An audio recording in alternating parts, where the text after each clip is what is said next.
get money out of that. True. She will stay. Fact. What the hell is she coming to do here by cleaning people's bum? And the money that she's going to earn here is equal to what she's earning at home. What is she coming to do here? Yes, ladies and gentlemen, today we are back again, and this is KG Chipande. See, I've got a visitor in the show today, and he's going to let him say himself where he's from, and we'll start from there. Hey, bro, welcome. Thank you. Yeah, where are you from, brother? I'm an African. Africa, from Yes. which country exactly? I'm an African. So I am originally from Ghana. Sure. But I'm also a Nigerian because I grew up partly in Nigeria. So I'm a Ghanaian and I'm a Nigerian. So how do they call you? Your really name, Yani?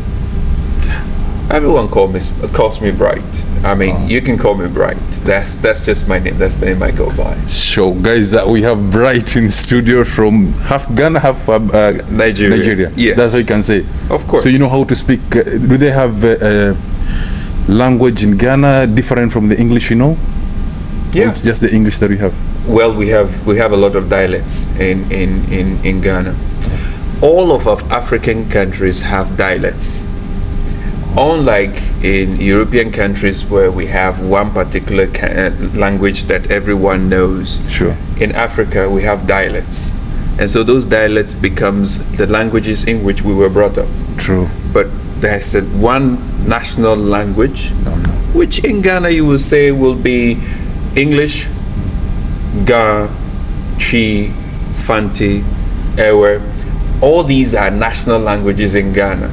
So you have the English language. You don't language. have only one national language in Ghana? No, if you're from the southern parts, you have the Ga language dominating. Sure. If you're from the central part, you have the Ashanti and the Fanti language. If you're from the Volta part of the country, you have the Ewe language. Wow. And then if you go to the northern side, you have the Hausas and Dagomba and Namumbas. And which is the language that is being used in Parliament of Ghana now, so that everyone can understand? English. For everyone? Yes, English. So no need of someone to go to school so they can understand English. Everyone gets that English. Almost everyone have some amount of parlance of English in their vocabularies. Right. Just like in Nigeria too, we have the pidgin. Do you think it's right time now all Africa has to be with the same language, and they should find a certain language so that they can use? No. It's not right for you? I don't think so. Diversity makes us beautiful. Our different languages makes us beautiful. What we need to do is to integrate our market. Forget about the language. Market integration, yes. Transportation integration, yes. But to say, oh, let's speak one language, the whole of Africa. Maybe to bring unit. It could. Yeah, but sure. The language, remember, Africans, no matter where we go, we have one language. We actually have one language. Which language is that now? Which are the musics that you really love in Africa? Just mention Swahili music. That's how we from East Africa. Yes. Most of us will listen to Swahili music. Exactly. What about you guys? Okay, good. But when you come to West Africa, towards the West Africa especially, you have Afrobeats, right? The Afrobeats. You have the. But even without the Afrobeats, we have a beat that when it starts ringing, it doesn't matter where you come from, whether the north, south, east, and west. Once the beats start ringing, you know this is from Africa. It's automatic. So, but now we are talking, Mr. Bright. We are talking about the unit that we should have in Africa. Like we have a one parliament for African guys, yani, so that we can discuss and solve our own issues as Africans. My dear, Africa is in a point where we are at a crossroad. We have certain powers that are pulling us that will never let this, what we're talking about right now, a reality. So you get something, your sphere of influence. True. Always mark your sphere of your circumference of influence. Why? Because when you're going punching above your weight, there are people who are looking at you and like, this one, we need to do everything to bring him down. They will target one person out of the. So don't go that way. Let's go into market integration. For instance, if I have something in Ghana that is lacking in East Africa, that people are traveling to other countries outside of Africa and taking, why don't we Don't you think that us from Africa, we have our own resources to depend and avoid these issues of traveling to another country to find living from other countries? Absolutely. Why is it that most of Africa are the people that being founded by everyone that they don't have money in their country while we have a lot of resources in our country? We do have money in our countries. But why are we traveling to depend on another country? See, traveling is not a bad thing. In the olden days, traveling was the only way that development could happen. So you travel, you see something that somebody's doing, you come back and you implement it. That's okay. I'm not talking about that one. So for me, I'm basing from let me base for the ladies who are traveling from Africa country, most of African countries. Let me base with the Gulf country that are traveling to Gulf country and work as a house girls. Yeah. Most of them, I'm using the word most of them, they're coming from Africa. Yeah. And many of them, they're being misused here. But you'll find out someone is get misused, but he's just staying there because he found that's the only place that he can earn a living, not in his own country. Not knowing that in his own country there's a lot of resources to make her sustain there. That's true. But she decided to travel because she does not benefit from those resources. That's true. What do you think it comes in this way? It's brainwashing. We have been brainwashed that when we travel, we will do better. And also, there are some things that you will do in this country. For instance, you travel, you will be able to do them without looking back. However, the same job is allocated to you in your country and you will not do it. For two reasons. One, we don't give preference or we don't give respect to our people when they are doing certain jobs, right? Sure. And so because there's no respect, the amount being paid also is not good enough. Exactly. Number two, the economy of scale. Whatever amount of money you will get when you travel, when you send it back home, is huge. Why? Because our currency is not strong enough. True. I'll give you an example. Gosh. The Ghana cities have been able to withstand certain forces like the dollar for a number of months or even years. But it took only one organization to make a comment and the city came crashing down. Same thing happened in Kenya, same thing happened in Uganda, in Rwanda, in Ethiopia. Sure. Currently, there are fights in the African continent because one organization, which wasn't in Africa, True. powers that be, just said one thing about our economy or downgraded our economy by their own skill. In the morning at 6 o'clock, your economy could be doing very well. By Sure. 3 o'clock in the evening, Sure. you have become the poorest country in the world. When you have these forces working, it will be very hard for our people to be able to stay in because our money cannot buy the same things that we could have bought in the morning at 6 o'clock when that organization has not downgraded our money. True. Factor. So all these factors, I'm a firm believer in blaming people in power, but I'm also a firm believer in giving them their credence.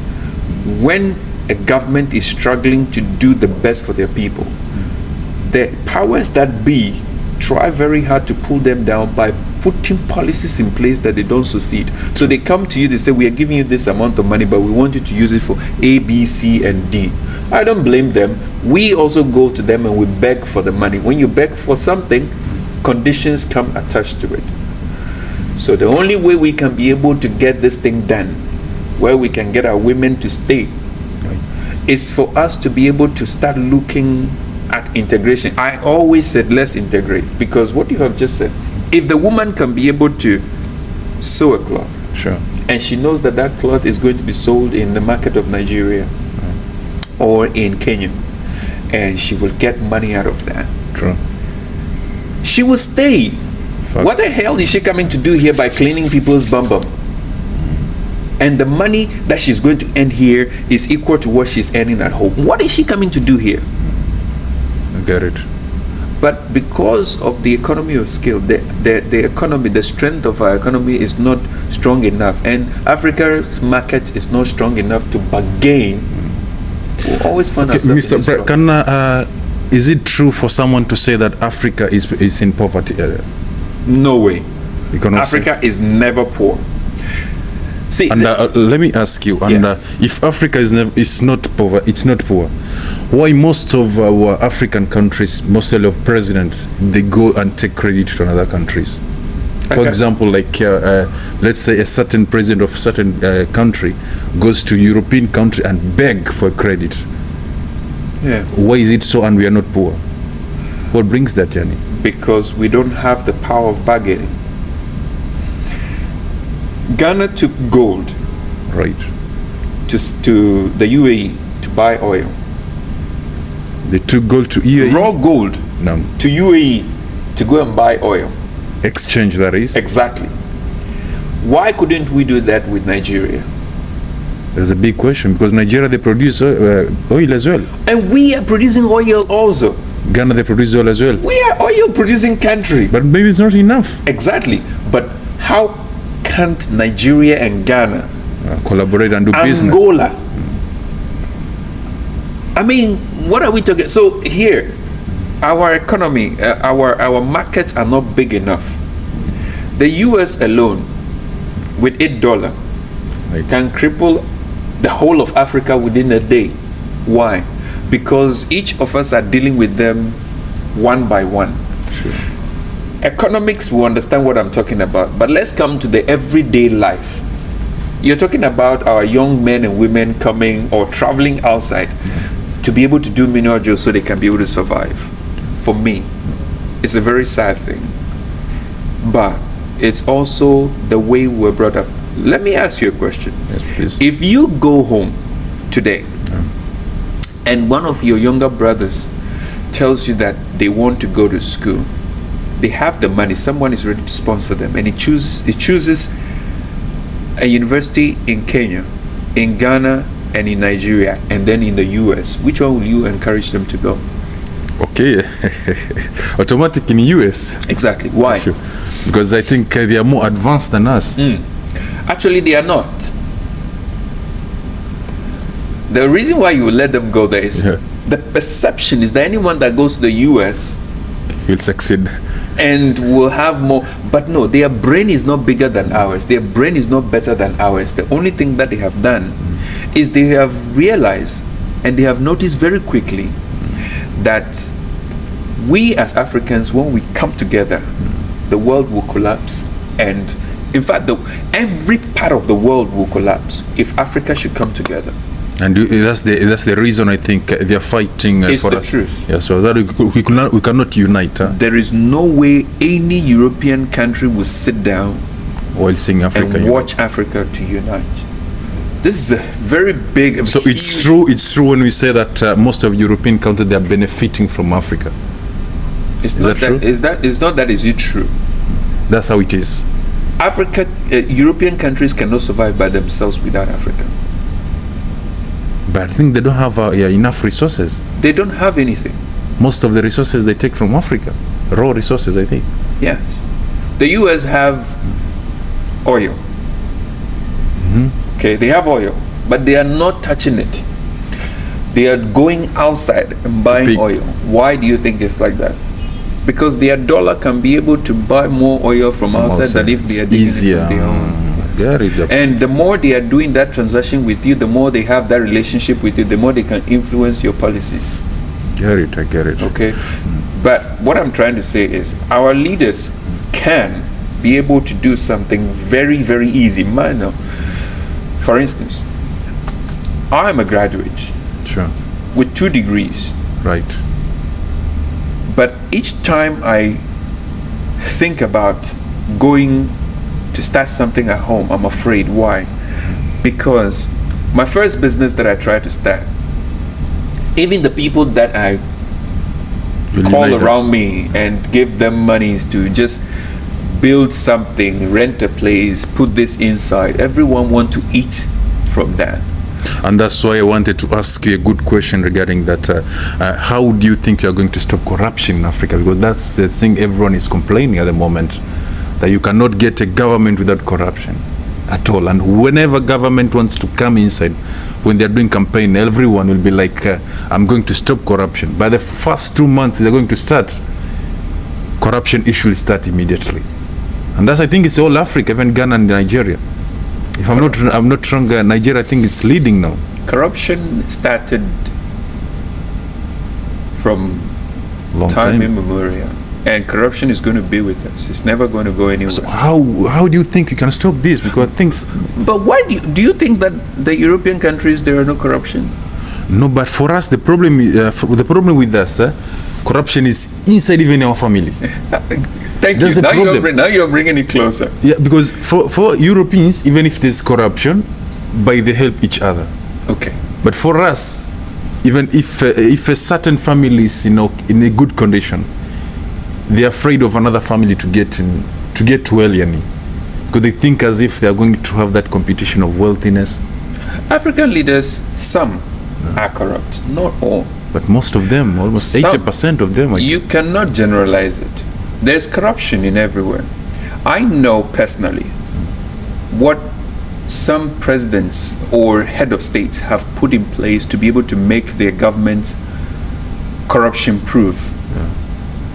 But the powers that be comes to influence people right? to be able to be corrupt, because once they are corrupt, the Western world will gain. Sure. Now I'm going to give you an example. You said governments are corrupt, right? Okay. Take for instance a road construction. The road is being given to a contractor.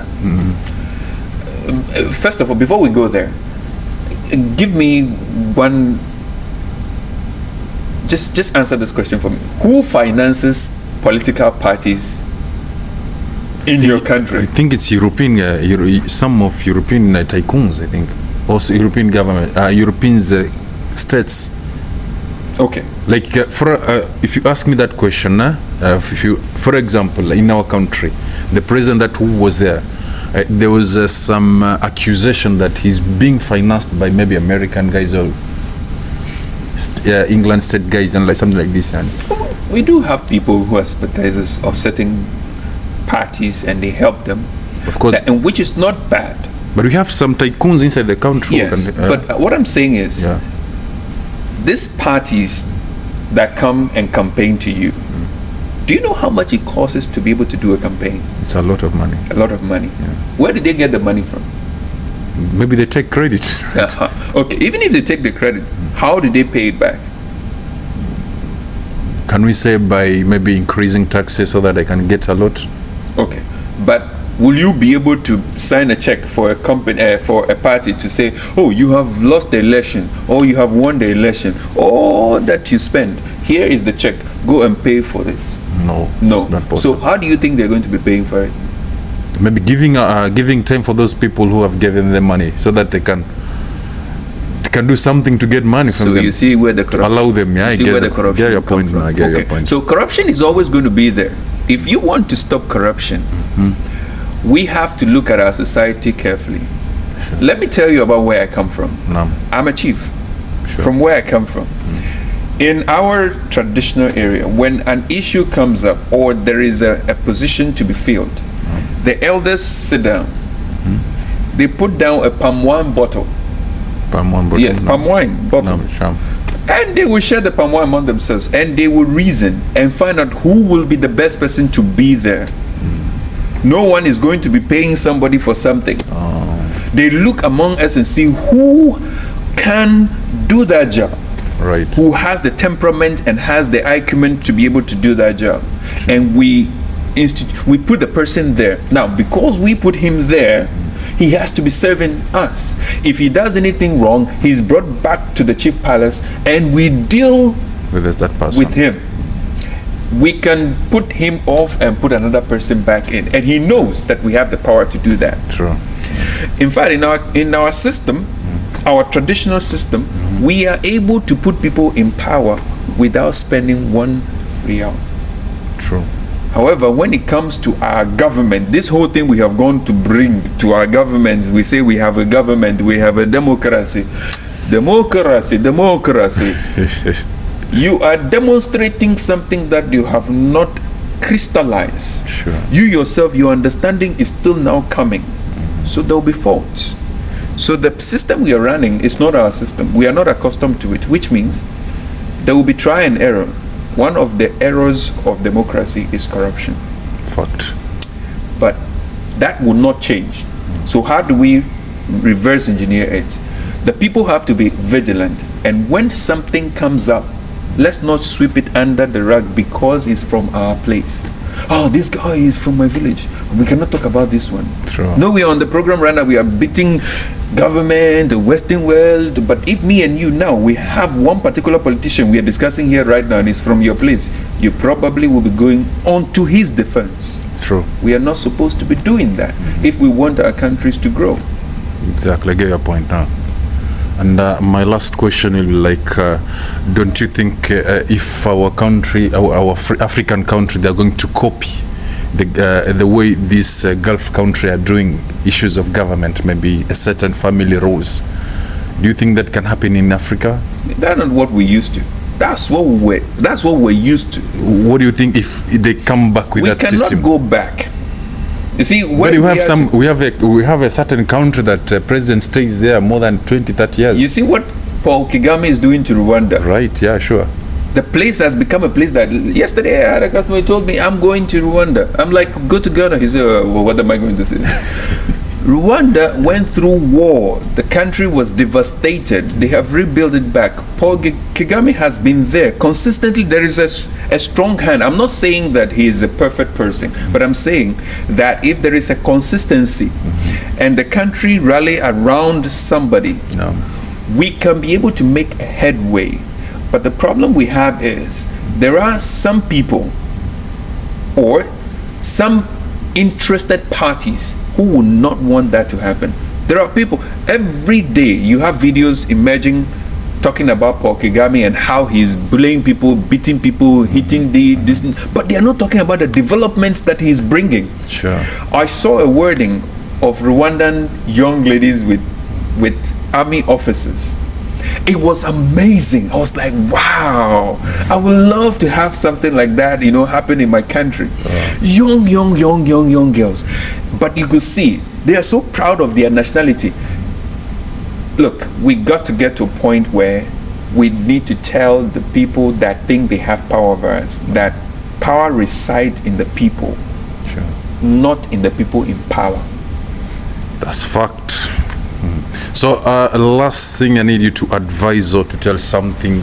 Just tell my fans something here so that they can hear something new from you, or you talk to especially those ladies or those guys who have moved from their country to find living to another countries. Only 1 minute, bro. Some second.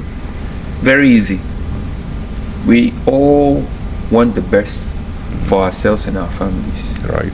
If you make the step and God has blessed you with the opportunity, don't lose it.